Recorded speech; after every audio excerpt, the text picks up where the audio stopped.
On a busy autumn morning in Boston, Harry Kane, a successful 38-year-old financial executive, was hurrying down Newbury Street. The air was cold, carrying the distinctive smell of fallen leaves mixed with the aroma of coffee from local coffee shops. Harry had just left an important meeting at the Prudential Center and was heading towards his office in the financial district. Wearing an impeccably cut suit and carrying his Italian leather briefcase, Harry represented American corporate success. Born and raised in Connecticut to a middle-class family, he had built his way through scholarship and hard work, graduating from Yale and establishing himself as one of the most respected names in his company. It was then that Harry saw Michael Peterson for the first time. Sitting on the floor near the entrance to the Boston Public Garden, the man in his 60s wore a worn military coat. Next to him, a small makeshift sign read, "Afghanistan Veteran. Any help is welcome." What caught Harry's attention was not just the man's condition, but his eyes, tired yet dignified, which seemed to contain stories few could understand. Harry always passed homeless people on his daily commute, usually keeping his gaze fixed ahead, like most passers-by. But something about that man made him stop. Maybe it was the military cap meticulously positioned despite his worn clothes, or the way he genuinely thanked each person who left a few coins, even when many didn't even look at him. "Good morning, sir," Michael said in a surprisingly firm voice when Harry stopped. "Good morning," Harry replied hesitantly. "Did you serve in Afghanistan?" Michael nodded. "Yes, sir. 4th Infantry Regiment. 2 shifts in Afghanistan, 1 in Iraq."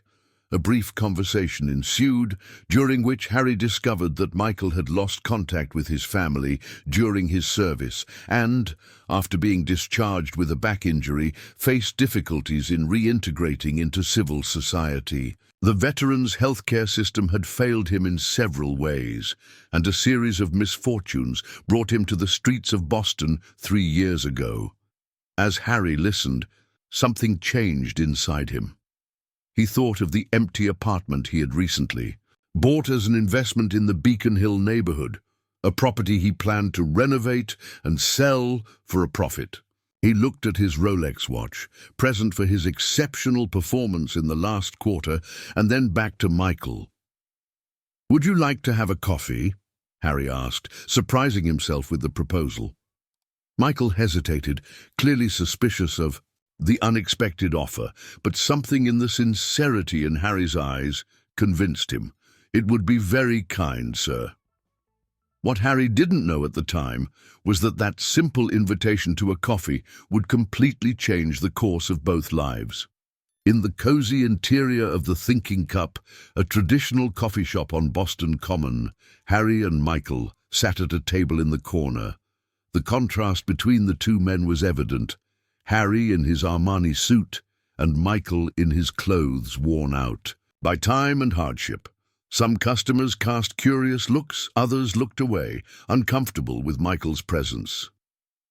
"What would you like to eat?" asked Harry. Michael hesitated. "A black coffee would be great." "Come on, I'm hungry and I don't like to eat alone," Harry insisted. "The turkey sandwich here is excellent." For the next hour, Harry listened intently as Michael shared fragments of his life. An engineering graduate before enlisting, Michael had honorably served his country for more than a decade. After his medical discharge, he faced the harsh reality experienced by many veterans: insufficient benefits, inadequate medical treatment for his post-traumatic stress disorder and physical injuries, and few employers willing to hire a middle-aged man with gaps in his resume. "The hardest thing is not sleeping on the street," Michael confessed, looking at his cup. "It's invisibility. People walk past you as if you're a pole, not a human being. After a while, you start to wonder if it really exists." Harry felt a lump in his throat. He thought about how many times he had walked past people like Michael, without actually seeing them, focused on their important connections and corporate concerns.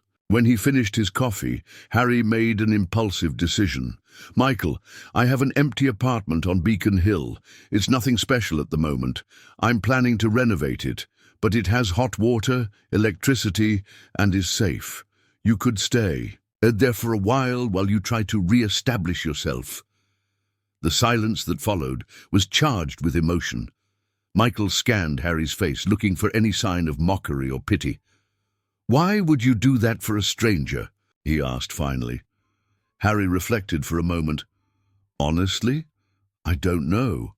Maybe because today I realize that despite everything I've achieved, I'm failing in what really matters." Boom.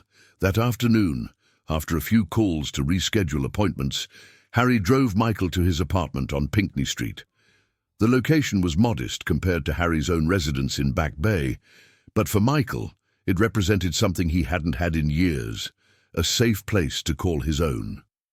As Harry watched Michael sheepishly inspect the space, trying to hide the excitement in his eyes, he knew that his life had changed forever. What he didn't know was how this unlikely connection would affect not only him and Michael, but the entire community around him. In the weeks that followed, an unlikely routine set in.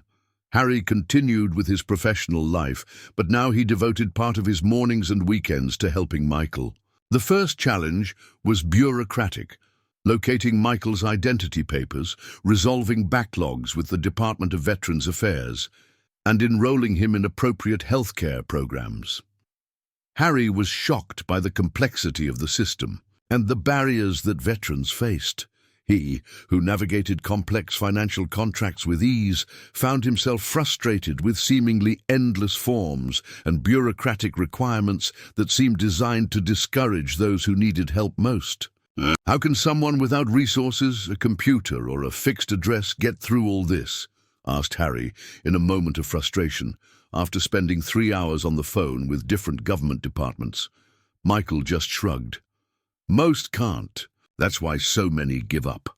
As the days passed, Harry began to get to know the man behind the homeless veteran's facade better. Michael was intelligent, with an astonishing knowledge of classical literature and a natural talent for solving practical problems.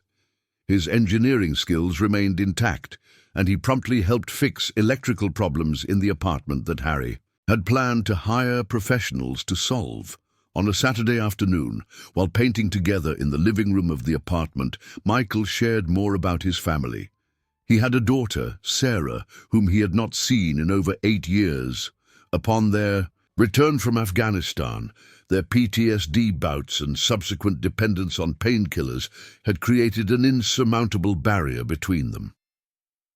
"She'd be 28 by now," Michael said, his voice choked with emotion. "He probably hates me. I don't blame her." Harry, driven by a determination that surprised even himself, decided to hire a private investigator to track down Sarah. 2 weeks later, he found out that she lived in Portland, Oregon, working as a nurse. "You should call her," Harry suggested, handing Michael a new phone with Sarah's number already saved. "And say what? Hey, I'm your father who disappeared for almost a decade." Michael laughed bitterly. "Some bridges once burned cannot be rebuilt." "All bridges can be rebuilt," Harry replied. "Sometimes they just need new materials and a different perspective." Harry's impact on Michael's life was evident, but what surprised Harry was how Michael was transforming his own life. For the first time in years, Harry questioned the emptiness he felt despite his financial success. His conversations with Michael about loyalty, service, and the true meaning of honor made him reevaluate his own choices and priorities. Meanwhile, in Harry's office, his colleagues began to notice a change. He was still brilliant at his work, but he spoke more compassionately and demonstrated a deeper understanding of social issues that he had previously ignored. Some were intrigued, others uncomfortable with this new version of Harry that questioned the status quo and suggested that the company consider more inclusive hiring policies, including a program specifically for veterans. What Harry didn't know was that his personal transformation was being watched closely and would soon attract attention he had never imagined. On a cold November morning, Harry received an unexpected call in his office. It was Catherine Chen, a reporter for the Boston Globe, who had heard rumors about a financial executive who was secretly housing and rehabilitating homeless veterans. Apparently, a co-worker of Harry's had mentioned his new cause during a social event, and the story had reached Catherine. Harry initially hesitated, worried about Michael's privacy and uncomfortable with the idea of receiving attention for something he considered simply human.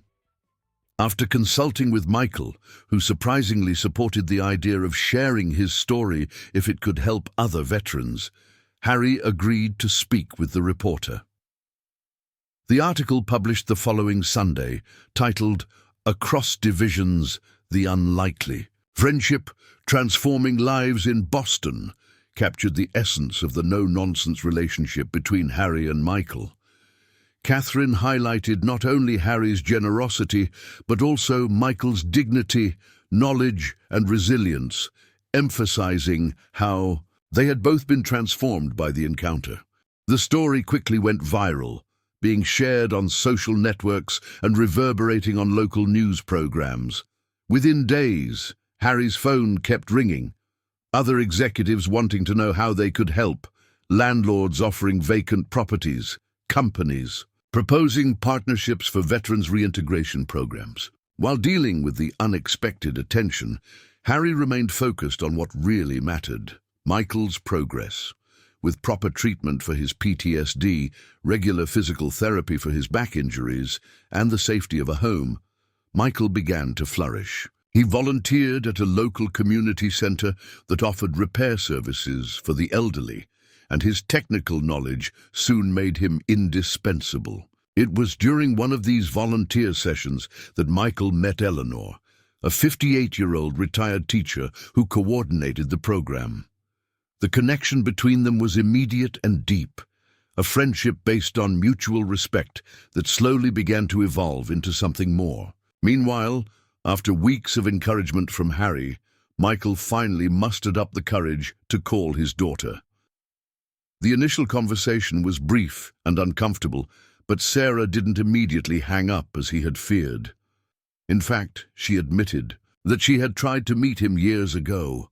"I was so angry with you," Sarah said, her voice broken with emotion. "But now I work with veterans in the hospital, and I see daily what war does to people. I understand better now. Reconciliation would be a long process, but that first conversation represented a beginning, a small bridge being rebuilt over an ocean of pain and absence." At Harry's company, the CEO called him in for a private meeting. Harry expected a rebuke from all the media attention, but instead he was surprised with a proposal: lead a new corporate initiative focused on social responsibility, starting with a comprehensive hiring and support program for veterans. "What you have done for this man is not only admirable," the CEO said, "it's a model for how we can integrate purpose and social impact into our business." As winter approached, Harry's small gesture from months ago had grown into something much bigger than he could have ever imagined. The Beacon Hill apartment, originally a financial investment, had become the epicenter of a wave of change that was now spreading throughout Boston. Spring in Boston. The public garden burst with color, with tulips and daffodils emerging after a long winter. Near the spot where Harry had first met Michael, a diverse group of people gathered for the inauguration of Project Bridge, a community initiative designed to connect homeless veterans to temporary housing, specialized health, care and employment opportunities. On the makeshift stage, Michael adjusted the microphone, visibly nervous but determined. By his side were Harry, Eleanor, and, to Michael's surprise and excitement, his daughter Sarah, who had flown from Portland to the event. In the audience, executives and homeless people sat side by side, united by a common purpose. "A year ago, I was invisible," Michael began, his voice gaining strength as he spoke. "Not because people were deliberately cruel, but because it's easier not to see problems that seem too big to solve. Harry saw me not just as a problem or a statistic, but as a human being. Sometimes it's all we need to get started, to actually be seen. Project Bridge had begun modestly, Harry and Michael converting the Beacon Hill apartment into a temporary residence for 2 veterans. Gradually, with the support of Harry's company and donations from the community, it expanded to 5 properties around the city, offering not only shelter but a holistic program of recovery and reintegration. Eleanor now coordinated a network of volunteers who provided everything from legal assistance to professional updating classes. Sarah, inspired by her father's transformation, had started a similar program in Portland and regularly flew to Boston to exchange experiences and, more importantly, rebuild her relationship with Michael. After the ceremony, while chatting with some of the show's new residents, Harry reflected on how his own life had changed. She was still working in the financial sector, but now she led the company's social impact investing division, channeling resources to initiatives that created financial returns along with tangible social benefits. His perspective on success had been completely redefined. The man who had once measured accomplishments in bonuses and promotions now found his greatest satisfaction seeing Project Ponte graduates get jobs and reconnect with their families. Michael approached, accompanied by Eleanor. In recent months, their relationship had blossomed and they planned to get married in the fall. Michael was now working as a facilities manager in one of Harry's company's office buildings, where his technical knowledge and problem-solving skills were highly valued. "So what do you think?" asked Michael, indicating the crowd gathered and the Project Bridge banner fluttering in the spring wind. Harry smiled, recalling that cold autumn morning when he had stopped, contrary to his habits, to actually see the man sitting near the Boston Public Garden. "I don't think I ever imagined that a coffee could change so many lives," Harry replied. Sarah joined them, carrying plants to the new community garden that was being installed at the back of the building. "Dad told me that you used to walk past him every day before you finally stopped," she commented. "What made you decide to talk to him that particular day?" Harry thought for a moment. "Honestly, I don't know for sure. Maybe I was finally ready to see beyond my own world. Sometimes the biggest changes start not with grand gestures, but simply by stopping and recognizing the humanity in someone the world has made invisible." As the sun set over Boston, casting golden rays over the waters of the Charles River, the group walked together toward a small local restaurant where employees, including 2 veterans recently employed through Project Bridge, were waiting for them for a simple but meaningful celebration. Harry and Michael's story had begun with a chance encounter, but its impact would continue to expand in ever-widening circles, proving that even in fragmented and individualistic modern society, genuine human connection remains the most transformative force available to us all.